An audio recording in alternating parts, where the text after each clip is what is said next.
자, 1월 2일 날 윤석열이 조선일보와의 인터뷰에서 갑자기 이 중대 선거구제 개혁안을 던졌습니다. 선거가 2024년 4월에 있습니다. 4월 10일. 그러면 선거 1년 전에 선거구제 개혁 문제가 완료돼야 돼요. 그러면 올해 4월 10일까지 국회를 통과시켜야 되는데 지금 한 100일 정도밖에 남지 않은 상황. 그 속에서 여야가 극명하게 대립되고 있는데 좀 뜬금없다시피 자신의 지금 리더십이 조금 강화되는, 요즘이 제일 낫죠. 이 타이밍에 중대 선거구제를 기습적으로 던졌습니다. 사실은 지난 12월 28일 날 민주당 일부 의원, 국민의힘 의원, 그리고 정의당 의원과 소수정당 의원들이 모여가지고 수십 명이 국회 계단에서 선거구제 개편을 하라고 좀 뜬금없는 집회를 했어요. 피켓을 들고요. 소선거구제 폐지하고 막 하더라고요. 저 사람들이 이 타이밍에 연말에 왜 맨날 싸우던 사람들이 모여가지고 저렇게 하는가? 처음에는 제 눈을 의심했습니다.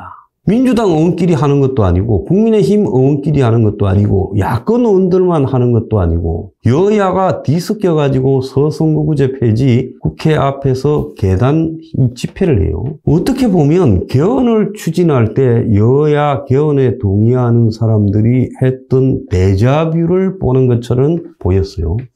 그런데 아니나 다를까 그로부터 5일 뒤에 조선일보하고의 인터뷰에서 윤석열 대통령이 느닷없이 중대 선거구제 개혁을 주장하고 자기는 대통령이 되기 이전에 검사할 때부터 그걸 소신으로 생각을 했다. 이렇게 말을 했습니다. 그래서 한 선거구에 한 명을 뽑는 것이 여야의 이 무한 대립을 가져오고 또 더 나아가서 이것이 극심한 진영 대립을 갖고 오기 때문에 이것을 없애는 게 좋다. 그리고 사표 방지도 될 수 있다. 또 극심한 여야 대립은 결국 영호남 지역주의를 소선거구제가 강화시키는 역할을 해서 호남에는 민주당 의원, 영남에는 국민의힘 의원들만 당선되는 이런 좋지 못한 이 정치 갈등의 원인이 되고 있다. 그래서 중대 선거구제가 오히려 국회의원의 대표성을 강화한다. 즉 국회의원이 좁은 지역에서 한 표라도 많이 얻어서 당선되는 것보다 좀 더 넓은 지역에서 더 많은 표를 얻어서 당선되는 것이 대표성이 강화되는 것 아니냐라는 이야기까지 했어요. 대통령이 느닷없이 정치 해남도 아니고 야당이 주장해온 것도 아니에요. 야당이 이재명이가 대선 때 보면 정치 개혁을 주장하면서 선거구제 개편이나 뭐 이런 것들을 언급한 적은 있지만 대통령 선거 이후에 야당이 이런 주장을 해온 적이 없었습니다. 주로 여야 진영 대립 싸움을 이렇게 이야기를 해왔지요. 그 속에서 대통령이 저렇게 한 것은 분명히 정치적인 또 다른 노림수나 계산이 있다. 그리고 지금 윤이 무슨 탄핵에 몰릴 만한 대형 스캔들이 터진 것도 아니고 박근혜 대통령이 자기가 힘이 있을 때는 말하지 않다가 탄핵 직전에 개헌을 국회에 가서 이야기한 거는 개헌해서 권력을 너네들한테 상당히 넘겨줄 거니 나 좀 살려달라 이거 아니었겠어요? 근데 윤은 그런 처지도 아니에요. 그런데 이걸 던졌다라는 것은 이 타이밍이 총선을 향해서 여야가 극명하게 지금 싸우는 이 시점, 그것이 올해인데 그때 이걸 딱 던졌어요. 그런데 또 따지고 보면 이걸 갖다가 해야 되는 타이밍이 4월 10일까지예요. 그래서 이제 국회에 정치개혁특위라는 게 구성이 되어 있고 민주당의 남인순 의원이 위원장을 맡고 있는데 그 정개특위에서 이걸 통과시켜야 되는 안이 선거구제 개편에 대한 안이라는 겁니다. 자, 그래서 그런 것들을 생각을 해보면 지금이 어떻게 보면 가장 시기적으로는 거의 마지막 순간이죠. 이 타이밍을 놓치고 2월 달만 가도 중대 선거구제 개편은 할 수 없는 겁니다. 현재 이 국회가요. 지난번에 연동형 비례대표라는 거를 정의당을 생각해 주는 척 하면서 민주당이 만들어 줘 놓고는 그래가지고 여야 1, 2당이 다 위성 비례 정당을 만들어서 저것들이 다 갖고 가버리고 정의당은 자신들을 위해서 만들어준 줄 알았는데 1, 2당에게 비례대표를 다 뺏기어버리는 희대의 사기를 당했죠. 그런데 내년에 총선에서도 이럴 수는 없으니까 연동형 비례대표제를 개편할 필요성이 있습니다. 그래서 소선거구제를 유지하되 연동형 비례대표로 이렇게 좀 손보는 특에 그치지 않겠나. 그리고 일부 인구가 모자라는 지역의 통폐합 이런 정도를 할 거라고 봤는데 지금 엉뚱한 일이 벌어졌어요.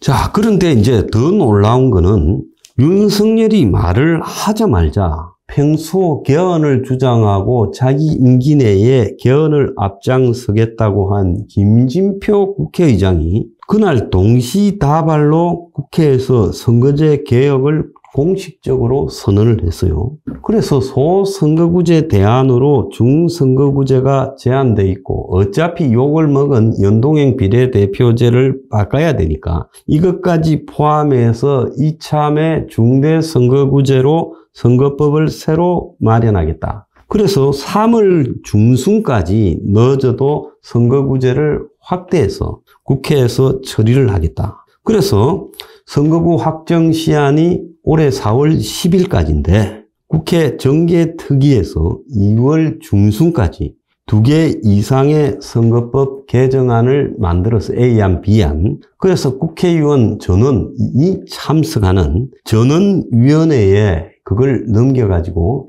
국회의원들을 전원의 의사결정을 통해서 처리를 하겠다고 말을 했습니다.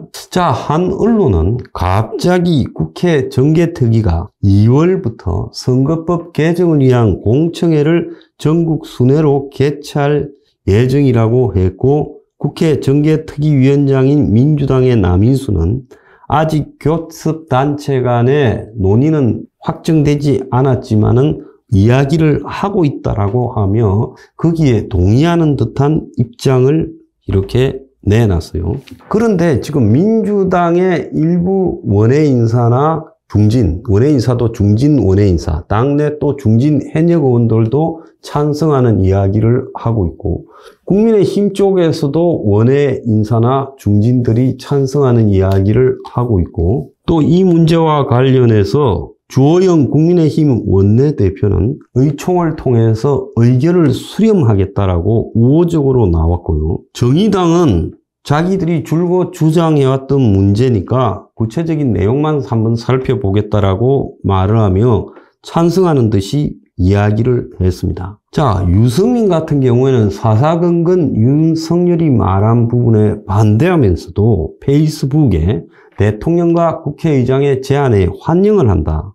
여야가 기득권을 버리고 선거제도 개혁에 나서주길 바란다 했고 또 원외인 박지원 전 국정원장도 중대선거구제 개편은 민주당에서 검토를 했던 사안인데 오랫동안 그런데 민주당이 이게 먼저 던져서 개혁을 주도했어야 되는데 주도권을 뺏긴 게 아쉽다는 식으로 말을 했어요. 자, 이거는 또 무슨 이야기일까요? 유승민의 입장에서는 지난번에 출마를 안 했지 않습니까? 그래서 유승민이가 국회에 다시 진입을 하려면 국민의힘에서 친윤 지도부가 구성되었을 때 공천을 안 줄 수 있죠.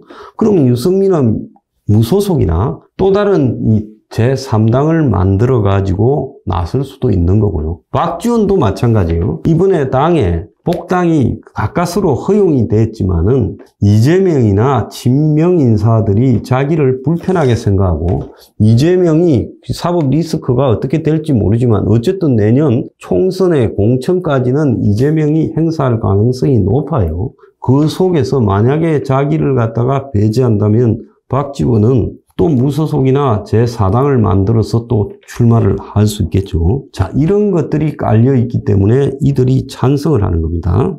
자, 오히려 전문가들 같은 경우에는 이 부정적으로 바라보는데 중대선거구제가 영원한 지역구도를 타파하는 효과가 있다라고 알려졌지만 그렇지 않다는 말도 있다. 심의 있게 논의해야 되는 주제다. 그렇게 말하고 300명 국회의원이 각자 다 이해관계가 다른데 자신의 선거구가 없어지고 자신이 공천을 못 받을 수 있는 중대 선거구제는 이것은 민감하게 바라볼 수밖에 없다. 즉 정치 운명이 달라지는 거예요. 그래서 국회의장이 아니라 국회의원 개개인 300명이 칼자루를 쥐고 있는 게 아니냐 이렇게 말합니다.